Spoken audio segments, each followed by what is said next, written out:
Is the Nigerian government doing enough to communicate its policies to the people? Absolutely not.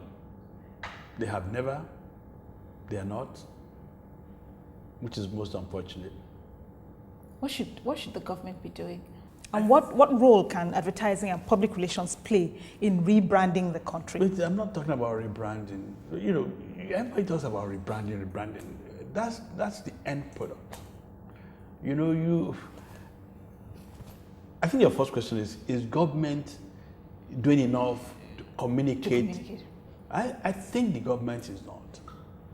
How do I mean?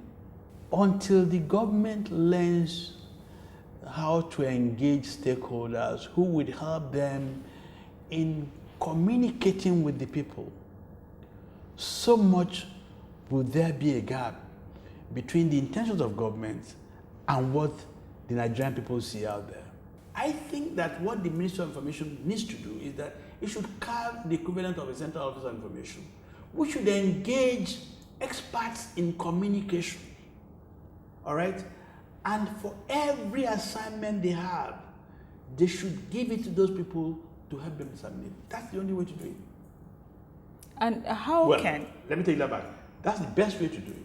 So how can the admin help in setting a national agenda for unity, for example, through creative communications? Well, you know, that is something that the association itself would have to address. I'm no longer a member of that association, of course, because we are now patrons, as it were. But I know for a fact that even before now, the association has tried to engage government to say to it, look, we can help you in doing this. And I hope that Mr. Lai Mohammed would be able to take this on board, really, so that something begins to change. When businesses become this big, the tendency is to attribute it to the founder's vision. But did you envision something this big when you started out? I think so. And you can say to me how and why. Don't forget, I didn't have to leave where I was coming from. But I felt that there were other things that we needed to do that we couldn't do. And I did say so, that we needed to do those things. Because I was taking a look at what was going on globally. And that was what brought us here. And as they say, the rest is history. Today we employ close to 20,000 people. For me, it's been a matter of keeping our eyes on the ball. Looking at where the opportunities are, taking a global perspective of our business, and finding the right people to help us achieve what our dreams are. You're talking about the right people. You and the group vice chairman, Mr. Jimmy Awushika, go way back, some 40 years. What's your recipe for a successful partnership? Well, you know, I think the word partnership, Jimmy and I are not partners in that sense. Again, I'm putting it in the proper context now.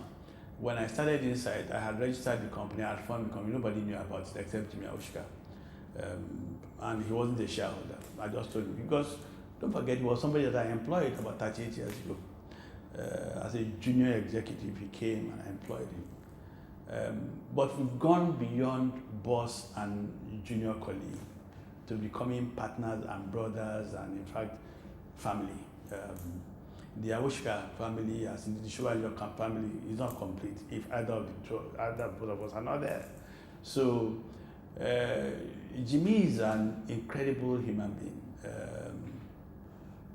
I would wish that every Nigerian was like that.